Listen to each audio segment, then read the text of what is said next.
Welcome to the threshold of the unknown. What you are about to hear is not simply a text, it is a journey into the darkest and most fascinating corners of ancient knowledge. Through the words of Aleister Crowley, the enigmatic magician, philosopher, and visionary, you will be introduced to the vast and unfathomable world of the hidden inheritance of the no-man.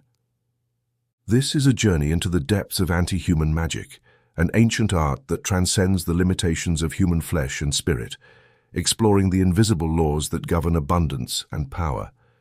Within the pages of this text, you will discover that what has been hidden from the eyes of ordinary humanity is now revealed. There are no promises of easy happiness or prefabricated truths here, only the raw, unfiltered truth of an ancient power, capable of claiming everything that is destined to be yours. What does it mean to be a no-man? What is that force that flows beyond human laws, forged in the stars and in the deepest shadows of our existence? How can one access abundance that transcends the material, reaching the pure power of mind and spirit? This work will take you beyond the boundaries of human perception, leading you toward a radically different understanding of power and wealth. Prepare yourself, for what you are about to discover is not for the faint of heart. Every word, every concept will challenge you to let go of your beliefs and step into the vast and feared domain of the magic that Crowley mastered. The hidden inheritance of the no-man is not just a lesson, it is a call to awaken, an invitation to claim the abundance that only the bold can touch. May this journey transform you, reverberating deep within your soul and lead you beyond everything you thought you knew about power, magic, and destiny. You who open this grimoires with trembling or arrogant fingers, let me warn you, here there is no salvation, no blessings, no straight paths, no cosmic charity. Here there is only fire and invisible numbers, nameless keys, doors sealed with blood that do not seek your soul but your dissolution. The word abundance has been corrupted, taken by radiant fools, by vendors of dusted faith, by beggars of the universe who believe they deserve everything for vibrating high. Trash. The universe does not reward sweetness, nor intention, nor light. The universe bends before the one who has ceased to have a face, before the one who has emptied himself completely until becoming an impersonal channel of faceless will. I will not write to you about how to attract or how to tune into the frequency of money, nor about being deserving. All that is cheap alchemy for children hungry for spiritual approval. I will write to you about how to stop existing as a human and begin to operate as the center of the universal hurricane, not as man, but as no man. You still care about gold, form, approval from temples? You want abundance without paying the price. But the price is not effort, the price is identity. The price is to disappear from the human structure to become pure symbol, a vibrational vertex that does not ask, does not pray, does not wait, but commands, and what it commands without form is served by the cosmos as to a king without a nation. This book is for that, not for you to have more, but for you to be what needs nothing to have, because everything is already included in its vibration, to teach you that what is real is absorbed from the axis where the I no longer exists, and from there, everything belongs to you, not because you have conquered it, but because you are no longer there. And in your absence, wealth manifests without resistance. Do your will, it will be the whole law, but only when that will no longer have a name, history, morality, or a face. Only then does it become an absolute lever over the visible and invisible. And with that lever, you will not attract bills, you will attract worlds and make them kneel without language, without witnesses, without mercy. This book is fire for those who no longer fear disappearing, and liquid gold for those who have emptied themselves even of their shadow. Read it if you can, or better yet, let it consume you. The Hidden Treasure of the No-Man, Anti-Human Magic to Invoke Primordial Abundance, by Aleister Crowley. We've noticed that over 80% of those visiting our channel are not subscribed. You can support this project by hitting the subscribe button and liking the video. Thank you for inspiring us to keep creating more and better content for you. Are you ready to transform your life? Chapter 1. Form as Obstacle. Only emptiness receives everything. The universe does not give. The universe does not respond. The universe is not generous. The universe obeys, but not the supplication, not the desire, not the polished form of man who believes that by vibrating well, he deserves the honey of the gods.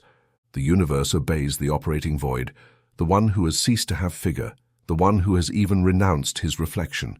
For only the one who has no form can contain everything. Form is limit, Form is boundary, form is sentence. Everything you can describe as I am, be it a thought, an emotion, an identity, a mask, is a statement of lack. It is a border that separates your center from everything you still do not allow to inhabit you. And you believe your form protects you, but all it does is exclude you from the unlimited. What you can name cannot contain the whole, and thus cannot receive it.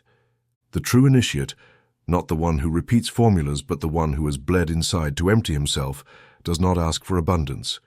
He is absence, and in that absence, everything that exists precipitates, not as a prize, not as a flow, as inevitable fall, as cosmic obedience to a nameless vertex, because the universe hates the void and you must become that, the gap that devours everything, not by whim but by law.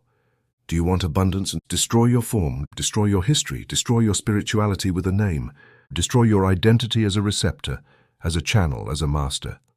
As a disciple, destroy even your need to receive and stay with that which cannot be perceived. Hey, right there, the flood begins. I discovered it when I had burned all the seals, and the altars returned nothing to me. Only when I became smoke, when even my ritualized ego was sacrificed, did gold come, not as bills but as subtle architecture that obeyed me in the invisible. I no longer had form, and so everything entered without filter. No delay, no resistance. Do your will, it will be the whole law. And if your will still expresses itself as I want to manifest, I am abundance, I open myself to receive, then it is not will, it is need wrapped in affirmations. And the universe does not respond to the beggar disguised as an alchemist. It responds to the one who no longer has a face, the one who no longer says I, the one who has erased himself to such an extent that there is no other option but to fill him. Empty your form to the bones, to the center, not to become poor, but to become an unoccupied throne. And gold will come, not because you call it, but because you as form no longer hinder it. Then and only then the whole, this whole without morality, without judgment, will give you what no one can retain, the abundance that is not limited because there is no one to condition it. Chapter 2. Gold recognizes no souls, it only vibrates with the unnameable. Good men do not inherit wealth. Saints die in poverty. Enlightened ones, if they are not beasts, also end up begging for light in the name of a cosmic morality that never existed. Gold does not respond to the soul. It responds to the vertex, the axis, the non-being, the one who vibrates beyond any human category, beyond good and evil, the just and the awakened. Do you think gold has consciousness, evaluating who deserves it and who doesn't, flowing to the pure? No, gold is not a judge. It is an elemental vibration, an entity without pity, a frequency that only bends to the one who has ceased to have a name. It does not love, it does not forgive, it does not pity. It obeys, but not prayers, obedience to the shapeless command. The soul you invoke is the one you believe eternal and luminous. It is just another form, a bright cage, a mask with incense, a spiritual concept you use to justify your right to receive. But you have no right. You have no right to anything unless you disappear, unless nothing remains in you that can be described. Then yes, gold will come because it will have nothing to resist against. Those who try to conquer abundance from purity, from prayer, from moral alignment are children, trying to negotiate with a faceless demon. And that demon does not speak your language, does not respond to your pleas, and doesn't even realize you exist, unless you have ceased to exist as you. I became invisible, not by humility, but by design. I depersonalized myself until I became a presence that could not be interpreted. And then gold obeyed me, not because I sought it, but because there was no longer me to hinder it. There was no story, no mask, only vertex, only void magnetized. Do your will, it will be the whole law. And if your will still expresses itself as justified desire, as positive affirmation, as legitimate claim of the soul that believes it deserves, then it is not will, it is ego disguised as spirituality. And gold, that fierce spirit that devours those who doubt, only vibrates with the unnameable, with the one who has broken his signature, with the one who asks for nothing because he already is everything. You cannot attract gold. You must be so empty, so real, so exact, that it has no option but to bend reality like a burnt leaf at your step, not because you shout, but because you have disappeared as you and reborn as presence without boundary. Do not ask, do not recite, do not justify. Annihilate your soul, and from that gap vibrate as the one who no longer exists. And then gold, the true gold, not the banknotes, not the salary, but the one that flows from the center of creation, will bow before you because there is no one left to deny it to, nor any reason to. Chapter 3. Ritual Depersonalization. How to kill your face and become a magnet. As long as you still have a face, you will keep begging. As long as you are someone, the universe will have something to deny you. The form, I already said, is the boundary. But the face, your face, is your signature, your contract with scarcity. Your face is the evidence of your humanity, and the human does not inherit the primordial gold. Only the unnameable receives it. Only the magnet without identity can possess without possessing. Do you want to be abundant? First stop being you. You with your stories, your wounds, your achievements. You with your mask perfectly shaped by domesticated spirituality. You who believe that being good, coherent, or elevated will make you worthy. False. Gold does not recognize biographies. It only vibrates with axis points without faces, with presences that cannot be categorized, understood, or defined. That's why ritual depersonalization is the first act of true wealth. It's not about denying yourself. It's not about rejecting your story. It's about burning it, reducing your image to symbolic ashes. It's about staying without language to confine you, without expression to limit you, without a story to claim you, and doing it as an act of magic, as a ceremony of voluntary annihilation, not to die but to become a magnet. There is no more absolute magnetism than that of one who no longer has form, because nothing bounces off them, everything penetrates, and in penetrating, everything is given. Not by obedience, but by gravity. People pray to receive, and the initiated erases themselves to bring effortlessly.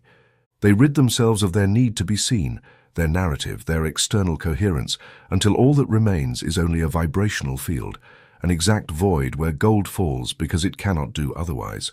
I performed my own symbolic execution. I tore off my masks one by one. I insulted myself until I no longer felt pride for anything I had been. I didn't do it for humility. Humility is another form. I did it for precision, for strategy, to stop being a subject and become an attraction point without context. A nameless God without a face, without a pedestal. Do your will, it will be all the law. And if your will still demands to be recognized as yours, if it still signs with your voice, with your story, with your scars, then it's not will, it's a character, still alive, still attached, still visible. And the visible is not a magnet. It's an obstacle. Prepare to disappear. Look at yourself in the mirror one last time. Say goodbye to the one who looks at you. Don't save them, don't honor them. Annihilate them and then walk into the world as a presence without flesh, without testament, without origin. And observe, the gold will come, not because you want it, but because you, by no longer obstructing, have become the invisible center where everything falls, not by love, but by geometry. And that is true wealth. Chapter 4. Anti-human abundance, because only the nameless inherits the earth. The promise was misunderstood. The meek shall inherit the earth, they said. But the meek are those who still have a name, those who still identify themselves, those who still believe that by existing as people, they have the right to the world. False. It's not the meek who inherit, it's the nameless, the one who has stopped belonging to the race of those who ask, those who wait, those who line up to deserve. The anti-human, the erased, the axis without flesh, who doesn't seek inheritance but makes the earth bend to them. Humanity is the disease that prevents abundance. I'm not talking about the body or the species. I'm talking about the moral structure that tells you that you must be a person. Be someone. Be correct. Be coherent. And that is the trap. That's what keeps wealth away from you. Because abundance doesn't enter where there is a person. Abundance enters where there is space without identity, a field without biography, a vortex without a face.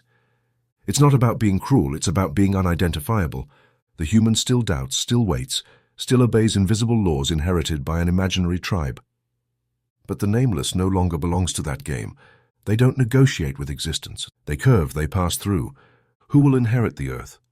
The one who no longer asks for land, the one who doesn't need property, the one who doesn't sign papers because their mere presence makes structures tremble, because there is no longer a story to bind them, because there is no longer a morality to limit them, because gold, power, and matter only obey the one who vibrates without history, the one who doesn't ask because they are no longer here.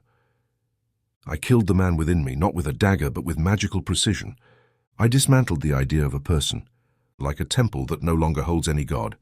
And when the void remained, when neither I nor the king nor the wizard nor the beast was left, the earth came, the gold came, the power came, because there was no longer an intermediary, only a vertex.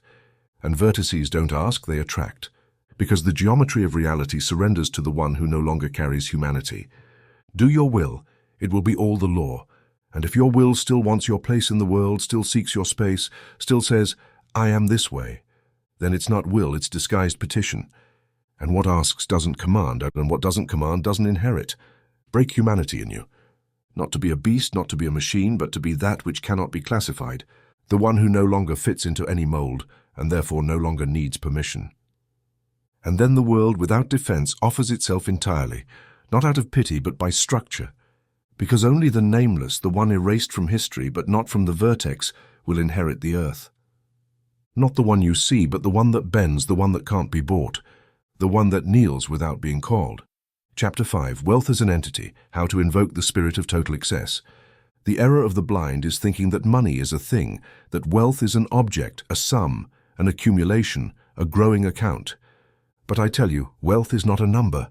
It is a spirit, a being, a voracious entity that inhabits the subtle plane like a beast, without morality, without a face, and without a master, waiting for the one who is not afraid of the body to claim it.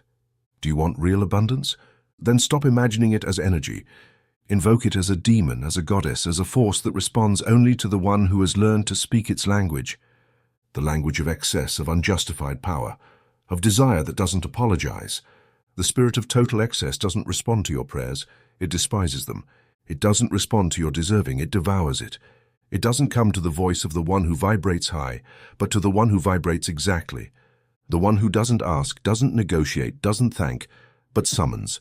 And when summoning, they offer their flesh, their name, their center to be possessed, not by wealth but by excess, by the magnetic violence of more gold, more power, more dominion, without reason, without end, without religion. And beware, I don't speak of greed.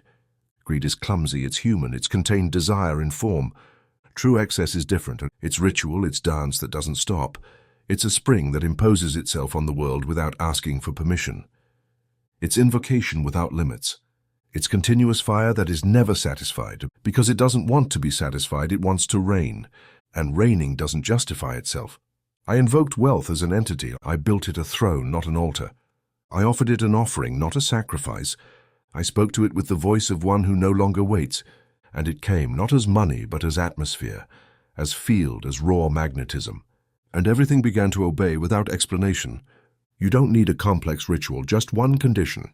Stop being and let the spirit of total excess enter. Don't name it, don't moralize it.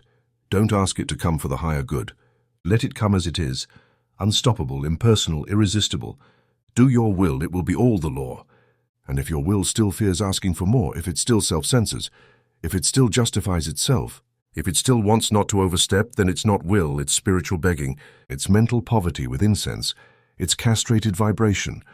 Wealth is an entity, it doesn't come, it's invoked. And once invoked, it doesn't contain itself. You let it possess you until the world itself starts vomiting gold at your feet, but only if you can contain it. And containing it doesn't mean holding it.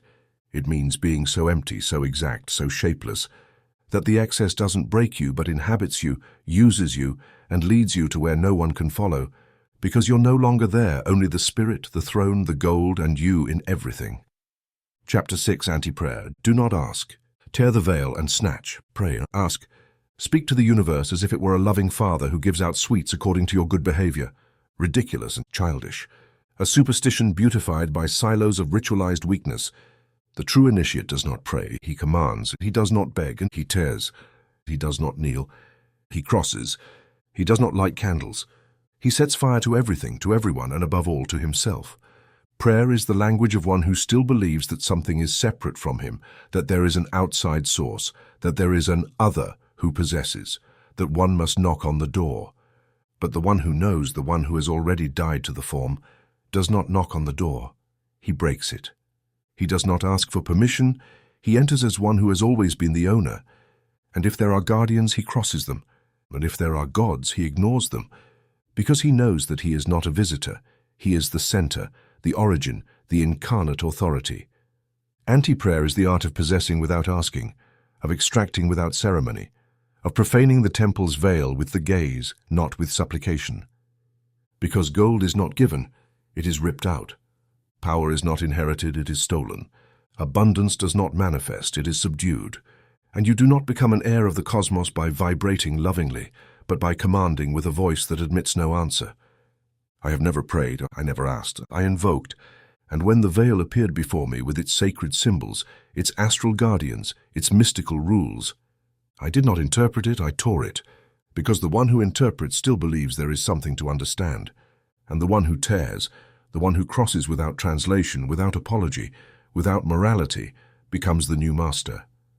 No lineage, and no school, no permission. Do your will, it shall be all the law. And if your will still expresses itself as I want to be praised, I thank the universe for what it sends me. I ask the whole to grant me. Then it is not will, it is slave prayer. It is programmed vibration to perpetuate waiting. And you are not here to wait. You are here to tear and take. Because the one who erases himself as form is reborn as mandate. And to the mandate one does not respond, one serves. Break the chain of prayer. Profane the intention. Do not want, do not dream. Asterisk, asterisk, impose. Make your presence a crack in the structure. And when it opens, when the veil falls, do not hold back to contemplate. Snatch everything without explanation, without poetry. And if the world asks why, let it consume itself in its own doubt. Because you, the one who no longer asks, the one who no longer prays, the one who no longer fears, are the answer that does not need a verb. And that is invocation without face. That is gold incarnate. Chapter 7, Sex, Power and Number, the Initiate's Trident. Wealth. If you do not understand sex, you cannot understand gold. If you do not master number, you will never possess power. And if you do not pass through the three as a living vertex, you will inherit nothing but illusions, useless prayers, and poverty justified with mysticism. Because the true initiate does not choose between the keys, he fuses them.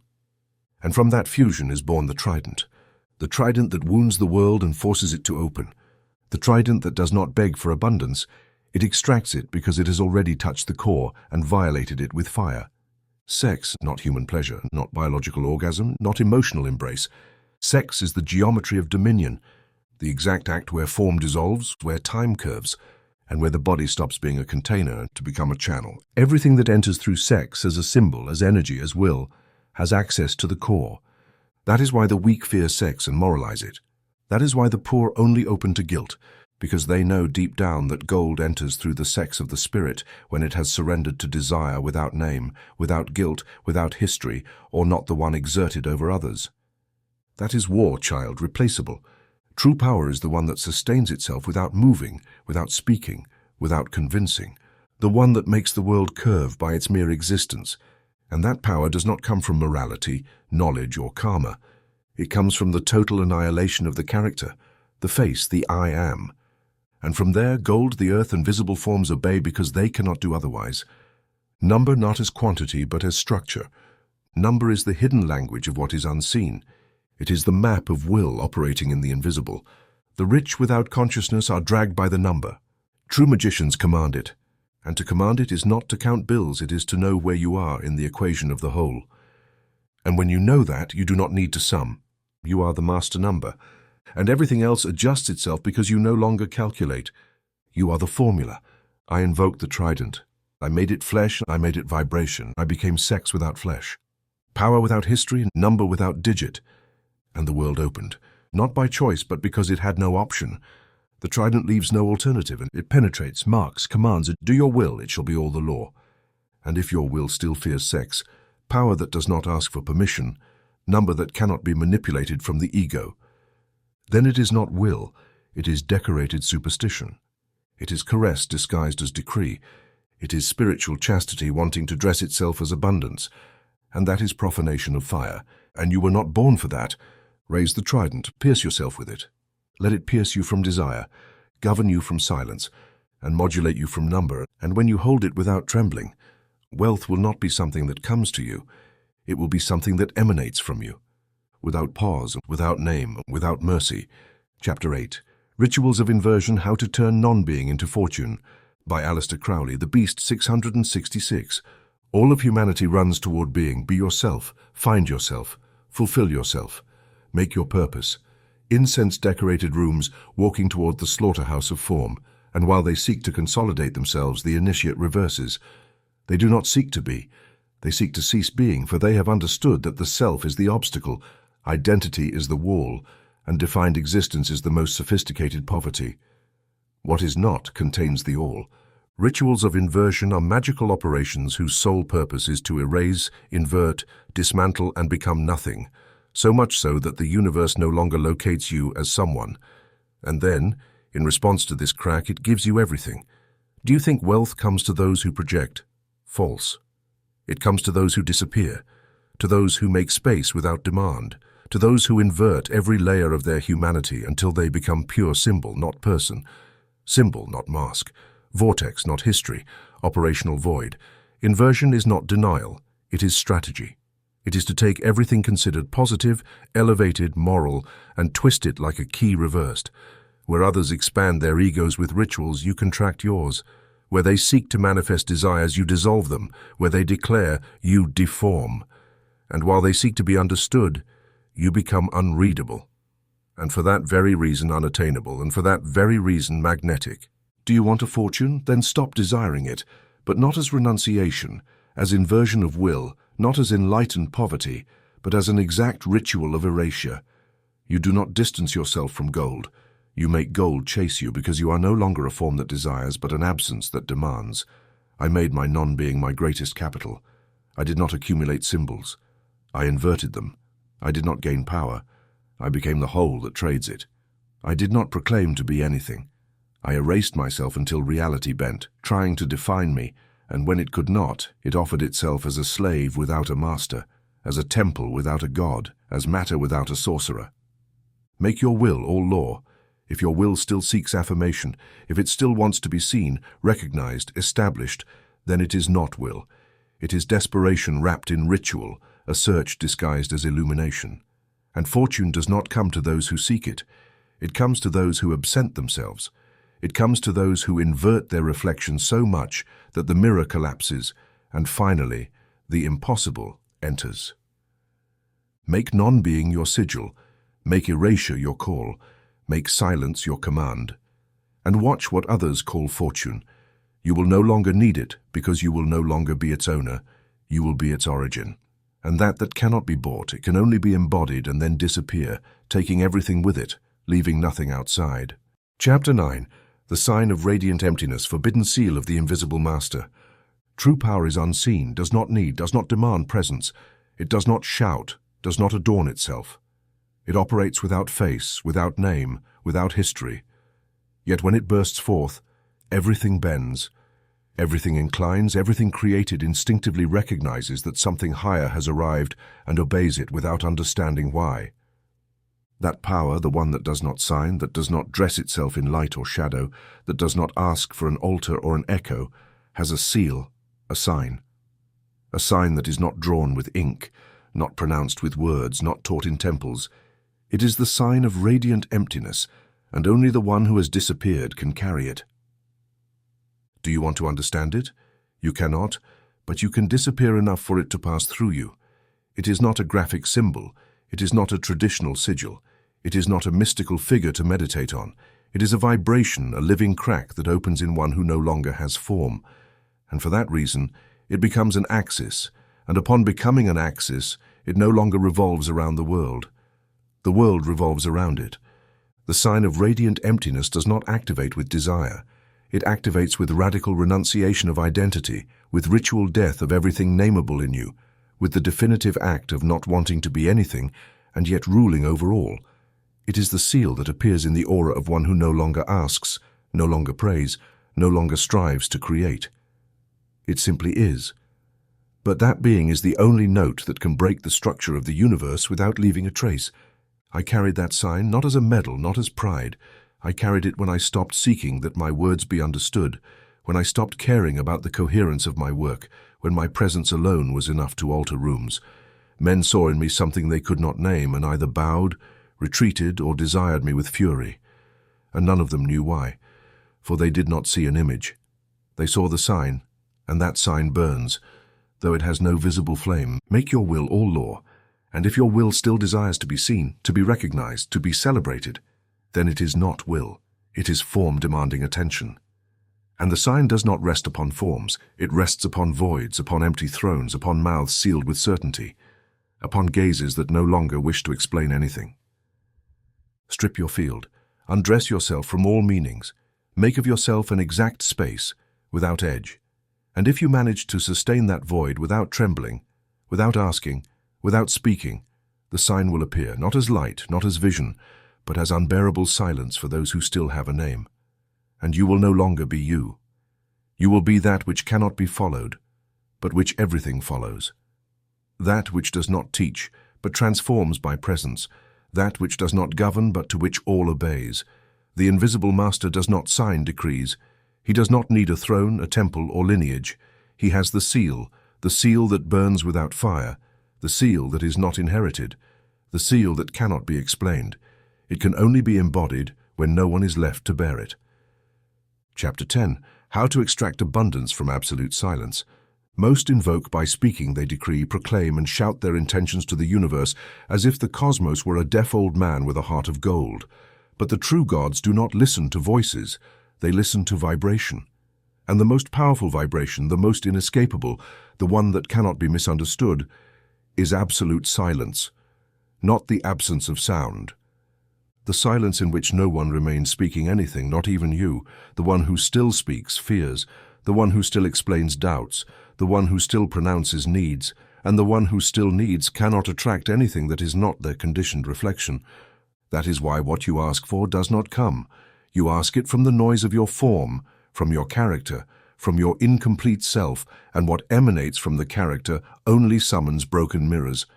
But there is another level, a plane without word, without affirmation, without narrative, where absolute silence is not void but pure command without border, where there is no voice, but there is gravity. I have been there. I did not arrive meditating, I did not arrive singing mantras. I arrived by dismantling my will of all need for expression, all urgency to verbalize, all attempt to be understood. And when no language remained, when no intention was translatable, when even desire was stripped of form, wealth began to descend like a black rain. Heavy, exact, indisputable. Not because I asked for it, but because I became the silent axis that could no longer avoid being served. That is the secret. Gold obeys the one who does not name it.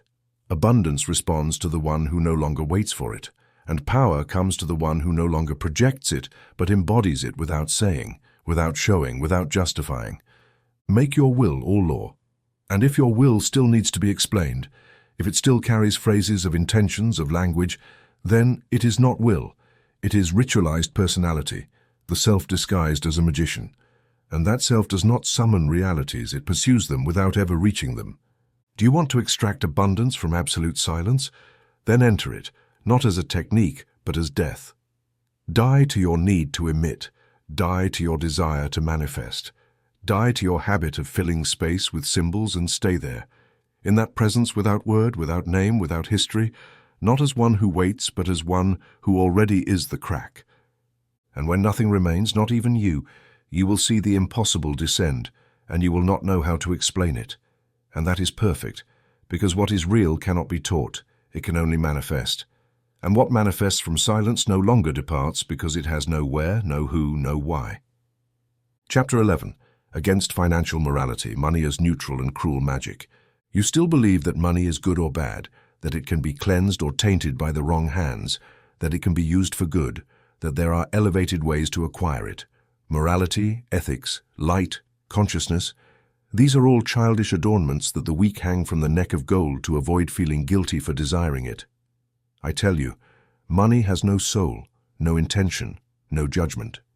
Pure magic in its raw, neutral, and cruel state, like fire, like lightning, like death, and like the true gods.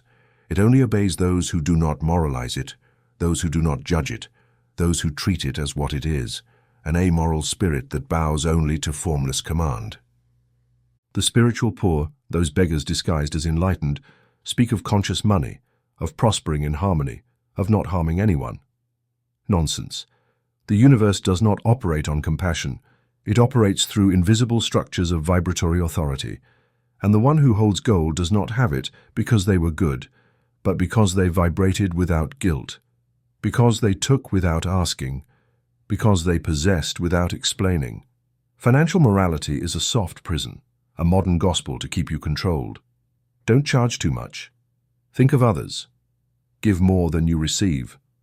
All those phrases were invented by structures that do not want you to reign, because if you reign without morality, you become unreadable, untouchable, powerful, and the world fears the one who no longer needs excuses. Money does not distinguish between saints and sinners.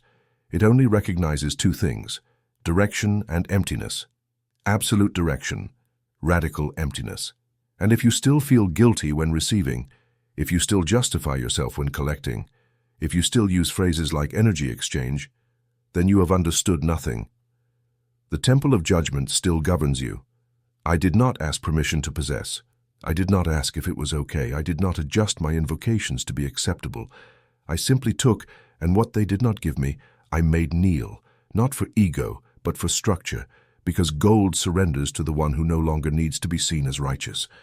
Do your will, and it will be the whole law. And if your will still asks if what you do with money is right, if it still needs spiritual approval, if it still wants to use its wealth for something greater, then it is not will. It is obedience disguised as awakening. It is slavery dressed as compassion.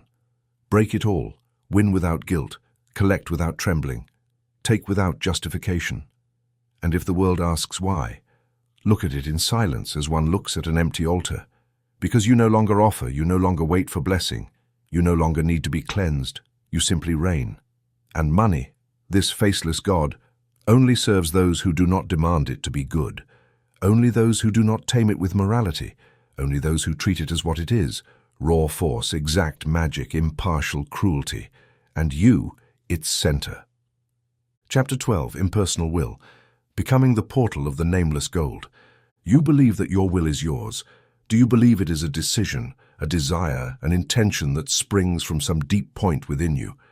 You have been taught to say, I want, I decree, I manifest, as if that first person had any real strength. But what you pronounce with identity is resisted by the whole because the whole does not respond to the individual. It responds to the vertex. And the vertex has no name, no history, no form, only direction. Pure, unquestionable direction without context. That is real will. That is impersonal will. Personal will asks, impersonal will imposes. The personal argues, defends itself, seeks to be understood. The impersonal passes through the fabric of the visible without stopping to consider the consequences. It is the command of the lightning. It does not ask, does not doubt, does not seek the good of all. It simply is. And by being, it reorders, collapses structures, invokes realities, and does so without signature, without face, without witnesses. The nameless gold, the one not trapped in banks or rituals of scarcity. It is not given to those who wish for it. It rushes through the exact crack where no one is left to receive it. There is only the portal, only the operative emptiness, only the will that does not say I want but commands without speaking. I discovered that threshold when I grew tired of decreeing with words, when the act of affirming I am seemed like mockery, a distraction, a mental masturbation of my ego disguised as mysticism. Only then, when my will was no longer mine, did it begin to operate, not from me, but through me. And what flowed no longer came from above, it came from within, not as inspiration, but as cold order, as a vector that does not stop for gods or death. Gold came not because I deserved it, not because I asked for it, because no one was left blocking its way. And that is the exact condition. To be the portal, not the channel. The channel still implies flow. The portal implies source, and the source is not human. The source does not identify. The source does not converse, it only radiates. And what radiates, formless, cannot be denied. Do your will, and it will be the whole law. And if your will still expresses itself from the I, from the need for expression, from the desire for validation, then it is not will. It is character doing verbal I. And that does not summon gold. It summons crumbs disguised as synchronicity. You were not born for that. You were born to be a point without form through which eternal gold filters and floods everything, without reason, without control, without name. Nullify your face, empty yourself of history, silence the internal voice that wants to be heard, and let the will that has no owner speak for you without speaking, and collect, dominate, and take everything.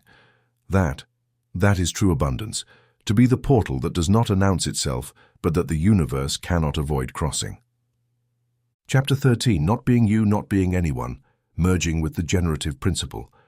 The greatest obstacle between you and abundance is not the system, nor the economy, nor your lineage, nor even your thoughts. The obstacle is you, the you that repeats, the you that holds on, the you that still insists on existing as a coherent unit with desires, limits, and morality. That you that believes it has the right to something, that you must die. But dying is not enough. It must be unlearned. It must be undone as vibration, as presence, as an energetic signature. Because even when you stop calling yourself by your name, you still exist as hidden intention. And as long as you are still someone, it cannot be the whole and the generative principle, the one that creates effortlessly, that manifests without language, that calls without sound, only operates through non-identity. It only fructifies through no one. Not being you, not being anyone. That is the right, the formula that no master wants to give you, because if you stop being a disciple, you also stop holding up their altar. You want to generate reality, but from where? From your story? From your wound? From your idea of deserving? All of that is a farce. All of that is a distraction. The generative principle does not activate from the I. It devours it, and only then does it begin to create. Not what you want, but what burns beyond desire, and that, believe me, is an abundance you cannot imagine. I stopped being Crowley many times, and each time I thought I had emptied myself, I discovered another hidden I, another character with robes and esoteric vocabulary, another fragment of ego that knew how to pronounce perfect words, but still wanted to control. And then I cut myself again. I skinned myself again, until there was no witness left. And when no one was left inside, the generative principle spoke, not with words, but with worlds, with symbols, with immediate realities, with gold. Do what you will, and it will be the whole of the law. And if your will still needs to be yours, if you still say, I choose it, if you still associate it with your story, then it is not will. It is a mask with mystical shine, and the mask does not generate. It only repeats, only attracts from limitation. And you were not born to repeat, you were born to merge. Do not transform yourself. Disappear. Do not improve yourself. Dissolve. Do not ask. Do not decree. Do not tune your energy. Merge with the source that has no image, the one that wants nothing because it is already everything.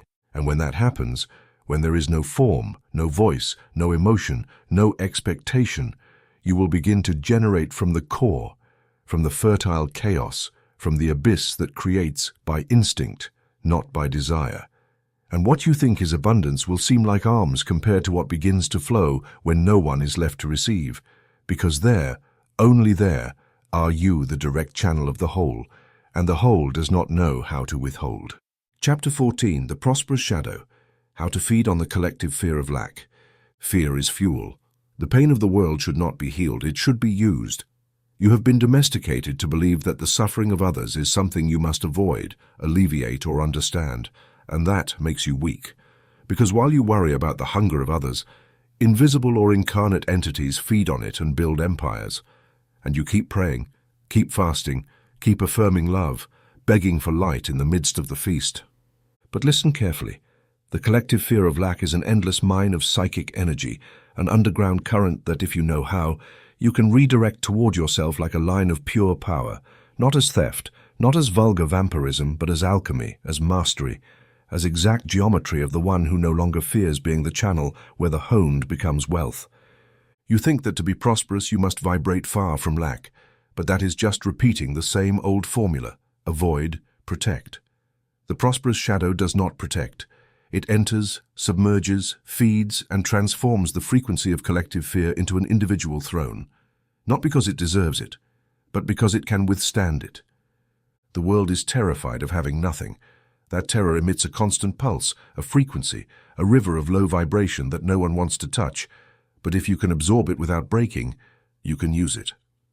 How is lead used in alchemy? To give birth to gold, to invoke the opposite through its exact reflection, to walk through the mud and emerge with jewels. And not because you asked for them, but because no one else can endure the sludge. I walked through markets, temples, hungry neighborhoods, not to feel guilt or redemption, but to feel the panic, to smell it, to swallow it without contaminating myself, and by doing so the shadow became my ally. The pain of others did not possess me. It fed me because I was no longer other. I was the vertex. I was functional emptiness, and what enters the void witut judgment transmutes, and everything that transmutes serves you. Do what you will, and it will be the whole of the law. And if your will still feels uncomfortable with misery, if it still wants to explain, redeem, or avoid it, then it is not will. It is conditioned morality, it is weakness perfumed with goodness. And goodness, if it does not come from the absolute axis, is another form of obedience. And you were not called to obey, you were called to transmute, to take what no one can look at and turn it into a scepter. Learn to use the fear of others, not as a parasite, but as a sorcerer, not as a thief, but as an architect. Take the collective frequency of "there is nothing" and return it to the silent chant of "everything is mine." And when you do, do it without guilt, without ceremony, without applause, because the shadow does not reward. It serves the one who does not fear it. And if you are real, you no longer fear. You use, you command, and you collect in gold, in form, in worlds. Chapter 15, Astral Economy, Exchange, Debt, and Collection in the Immaterial Plane. Do you really think that wealth only moves between banks and contracts? That money is made of paper, currencies, blockchain, and balances? You are blind, playing with the reflection. The economy you see is the mask of another, older, vaster, and more brutal one, the astral economy. And this one does not operate by logic. It operates by vibration, energetic debt, and hidden hierarchies. In the immaterial plane, everything is a transaction. Every thought generates a bill. Every emotion contracts or pays a debt. Every presence collects without speaking or loses without knowing. And you who still do not dominate this plane wonder why you give so much and receive so little. It's simple. Your energetic economy is that of a slave. You give without collecting. You invest without a seal, create without a contract, and then cry because gold doesn't come. But I tell you, everything you don't sign above does not manifest below. And signing in the astral is not using words. It is sealing with absolute vibration, with real presence, with will that does not hesitate. And for this, you must first know the rules of this hidden market. First law. No one receives more than they can hold vibrationally without breaking. Gold does not fall on the weak because it would annihilate them. That's why the poor in spirit never reach the throne. They look at it from below, moralize, and die praying. Second law. Everything you tolerate, you sign. If you accept scarcity with resignation, you seal it in your field. If you give without collecting, you are in debt. The astral doesn't understand noble intentions. It only registers what you vibrate as a contract and executes it without judgment, without error. Third law. Any creation without a clear destination generates debt. Have you generated energy without direction? Have you created out of love for all, to elevate? Then you must, because the astral does not reward altruism. Every energy that is not collected collects itself. And when this happens, your field pays with health, with time, with presence, without knowing why. But you know it. You felt it and didn't want to look at it. I stopped giving for free the day I realized that every word I delivered without a seal was being charged to me in invisible forms. And I'm not talking about money. I'm talking about energy, orders, architecture, reality, real presence diminished by having been squandered. And that is the worst kind of impoverishment. That's why, since then, every act of mine has a price. Not a human price, but a vibratory price, a signature, a destiny, a consequence. And that made me a creditor of things that I would never have received. It made me collect realities, dominate scenes, possess without possessing. Do what you will, it will be the whole law. And if your will still gives without measuring, if it still delivers without establishing, if it still believes that energy returns on its own, then it is not will. It is energetic negligence, immaturity disguised as light. And in this economy, the immature always pay and pay dearly. Be exact, be cruel, be impeccable. Everything you emit must have a price. Everything you receive must have been sustained. Everything that surrounds you must have already recognized you as the axis. And if this is not the case, charge or break, because the astral, like gold, does not negotiate with the one who doubts. It only serves the one who has already sealed their field. And that field collects without asking and receives without guilt because it is not human. It is structure, and structure dominates. Chapter 16, Mirror Investment, How to Possess Without the World Recognizing You. Visibility is the new form of slavery. You were taught that to have, you must show yourself, that to reign, you must expose yourself, that to be prosperous, you must be recognized. Lies. Exposure is a trap. The world's mirror offers you validation, but every time it reflects you, it steals from you. Every time it sees you, it names you, and by naming you, it limits you. By limiting you, it reduces you to merchandise. But you didn't come to be merchandise, you came to be the axis. You came to operate from behind the mirror, not inside it. And that is why, to truly possess, you must invert the mirrors. Become the one who does not appear, but moves everything. The one who does not show, but summons everything. The one who is not reflected, but to whom everything responds. Mirror investment is the art of possessing without being seen, of dominating without being named, of receiving without anyone knowing where your power comes from. Because as long as you are visible, as long as you have a face, as long as they can pigeonhole you, you will be part of the game. And the one who is part of the game cannot write the rules. Do you want wealth, power, abundance in full? Then break your reflection. Make yourself illegible. Make yourself unrecognizable. Let the world see results, but not paths. Let it smell the gold, but not understand where it comes from. And while everyone searches on the surface, you will reign from the reverse, from the other side of the mirror, where there is no form, but there is command. I did it. I let myself be seen only until they became addicted to the image. Then I destroyed it, and what remained was presence without a frame, influence without a name, wealth without a source. And no one knew how, and no one could stop it because there was no one to attack, no one to accuse, no one to understand. There was only effect, and I was gone inside my own inverted temple. Do what you will, it will be the whole law. If your will still needs to be recognized, if it still exposes itself to be validated, if it still seeks spiritual applause or alchemical fame, then it is not will. It is performance, it is theater disguised as destiny. And true gold is not delivered to the actor, it is delivered to the absent, to the one who no longer acts, to the one who no longer appears, to the one who became the perfect shadow. A shadow that does not block the light but possesses it. Break all your mirrors, make your reflection twist. Let it not be able to follow you, not know how to pigeonhole you, and when there is no image left, the gold will come, not because it sees you, but because it has no way to escape. And you, being no one, will have become the perfect, invisible, untouchable magnet, owner of everything, without owning anything. And that cannot be learned, only embodied in silence, in shadows, in triumph without a witness. Chapter 17, The Inheritance of the Black Lion, what only the one who does not exist can reap. The lion of men is finished. The lion of saviors, saints, and martyrs has been devoured. Now reigns the black lion, the hidden, forbidden cycle, where only the one who has ceased to exist as form can claim what was never given. The inheritance sealed by absence, gold without morality, authority without lineage, the throne unseen yet undeterrable. This eon will not be announced in sacred books.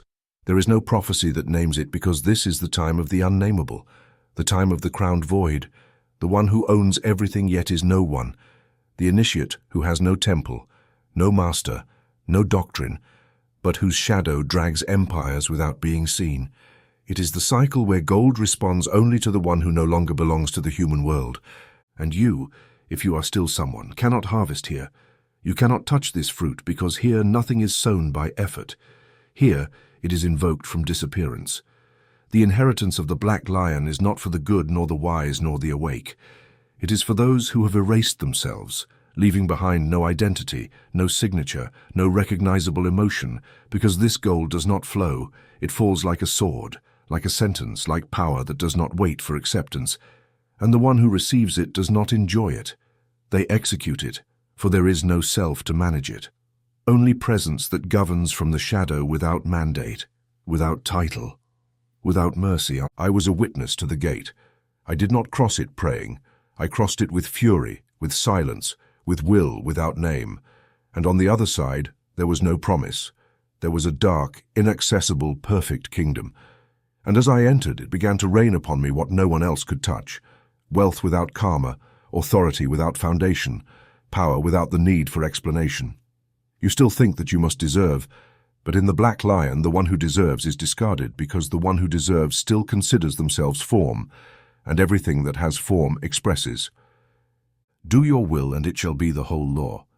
And if your will is still based on your history, on your effort, on your light, then it is not will, it is old currency, and this new economy does not recognize it. To inherit this gold, you must be eligible for the ancient gods. You must have detached yourself from the tree of causes and effects, from the tree of the prophets and their parables, from the tree of Adam and his guilt, and become a crack, a functional void, a dark channel that does not offer but takes, and in taking, it is not contaminated because it no longer has a face. Here ends the religion of sacrifice.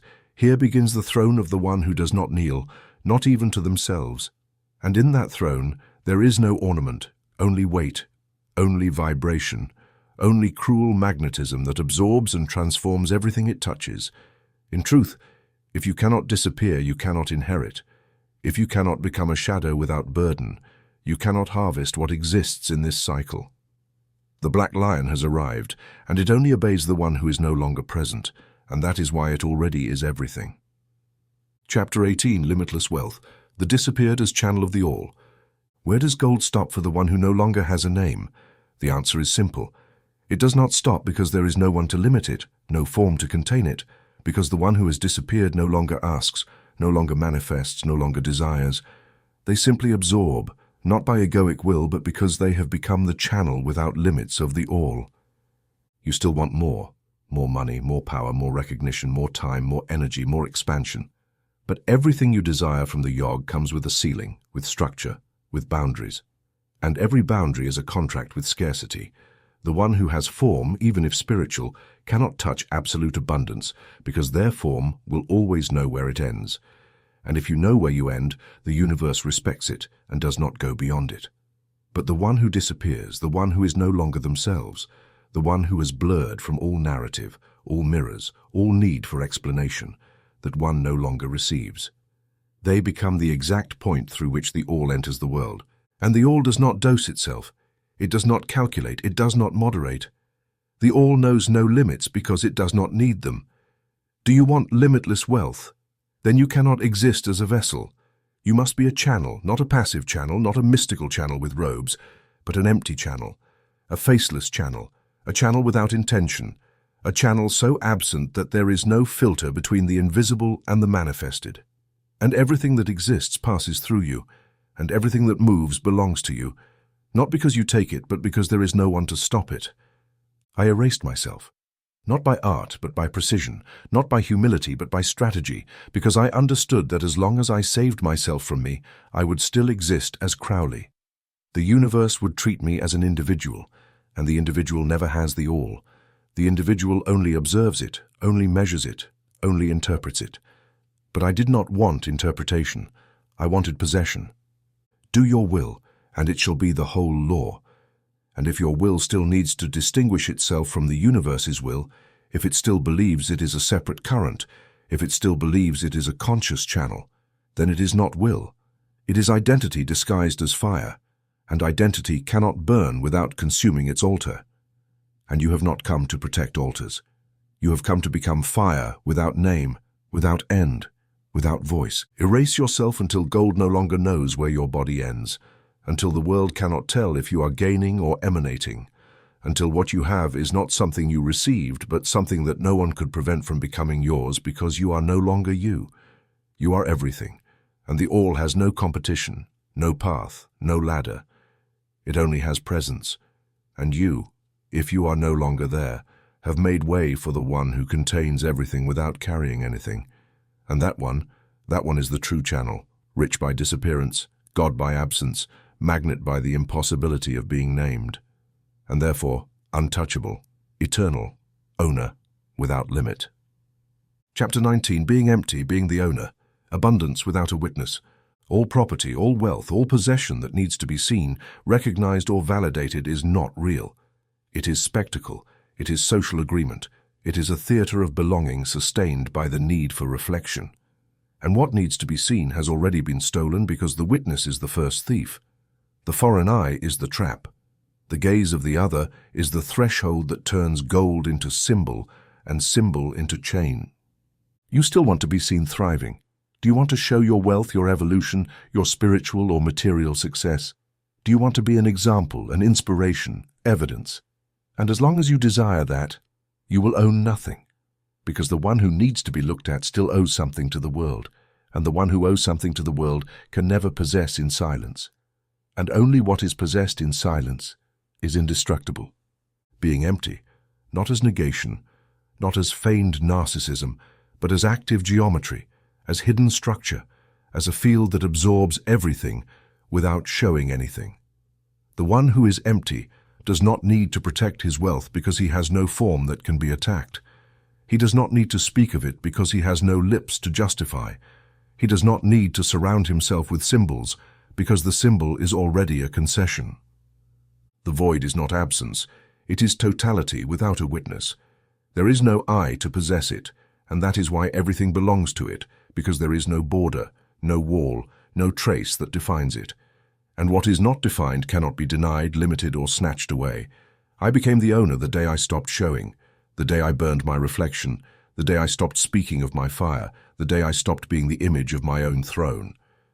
And the throne became atmosphere, and the atmosphere became domain, and the domain became absolute. Do what thou wilt shall be the whole of the law. If your will still demands to be perceived, if it still needs others to validate it, if it still seeks witnesses to recognize it, then it is not will. It is the desire for belonging. It is hunger disguised as power. And hunger never rules. It disappears, not in the forest, not in the mountain. It disappears in the center of the city with gold walking beside you, but without anyone knowing whether you have it or whether you are it. Make it surround you that which no one can see. Make your wealth shapeless, and then no one can steal it, no one can name it, and no one will know where your power comes from, because there is no longer a path, only a center, only a throne without a throne, only an owner without a body. And that is why it is irrevocable. This is the only wealth that cannot be lost. Chapter 20. The Last Bank, How to Found Your Own Economic Universe from the Hidden Center. There are those who invest, those who save, those who trade, calculate, measure, optimize, and believe they dominate the game. But what they don't know is that they are still operating within the same temple. The temple of the dead gods, the temple of borrowed value, of monitored property, of visible hierarchies. They are inside the system, and therefore the only thing they can harvest is what the system allows. Wealth measured, controlled, loaned. But there is another way, not to be part of the system, but to write your own from the hidden center, from the place where you no longer operate as an economic subject, but as an energetic architect, and you found what I call the last bank, the one that doesn't have a headquarters, the one that doesn't need currency, the one that doesn't respond to human laws, because it feeds on the raw power of the one who no longer has form. The last bank does not lend, it does not charge interest, it does not print bills, it charges in realities, it pays in impossibilities, and its transactions do not happen on screens, but in atmospheres that bend at your step, in events that cannot be traced, in materializations that the world calls miracles because it no longer knows how to explain anything that does not come from the market code. But you are no longer in the market. You are in the center. You are at the core. You are in the place where there is no exchange but decree, where nothing is requested but emitted, where nothing is rolled but established. Founding your own economic universe is not creating another company. It is creating another physics, another set of laws, where your vibration is the currency and your silence is the contract. Your word, when you use it, is a bank decree that cannot be reversed. Your presence becomes an inexhaustible account because you no longer emit from identity, but from the crowned void. I founded mine the day I stopped chasing value and started emitting it, not through accumulation, but through invisible rain, because I understood that gold is obedient, but only to the one who no longer has a price, and that is me, not by being someone, but by no longer being anyone. And the one who is no longer anyone can become the secret source of all the wealth the world has not yet known how to imagine. Do what thou wilt shall be the whole of the law.